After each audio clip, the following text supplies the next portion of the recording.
Probably the most common question I get is, if someone messes up on exam 2, can I still get the grade I want in the class? And this is what most students will ask me. So what you want to do is take some of the things I said in other videos in order to calculate your grade, okay? So that you can do this yourself. But let me just do a little run through here on Scratch.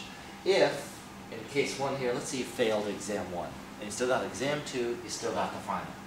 Well, mathematically, what I calculated is that if you get 100%, let's just theoretically, hypothetically, on exam 2 in the final, can you bring that grade up? Yes, you can.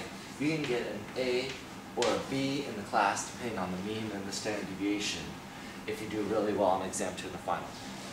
Now, that's pretty rare based on a really low exam 1 score, but it has happened to me in the past. The students have done this.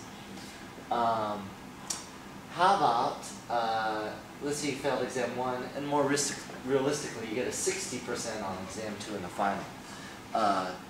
Can you move up? Yeah, you can probably move up to the C range based on this. Okay, again, this is all going to be based on what the mean and the standard deviation is. So your quarters case or your class might be different than this. But I'm just trying just to do a little helpful example. Now let's say for some students, if you get a B on exam 1, that's essentially like failing, because you want to get an A+ all the time and you're weird like that. Okay, well let's say realistically, if you get a 90% on exam 2 and the final, yeah, you can most likely move into the A range. It's mathematically possible. Again, depending on what the mean and the standard deviation is, but it is possible to move up.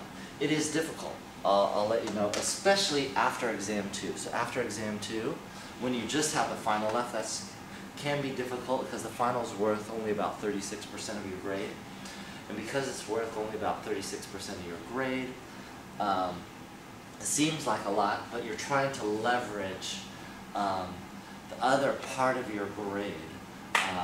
What is it? The 64% of your grade on 36% and move it up is very difficult with the final.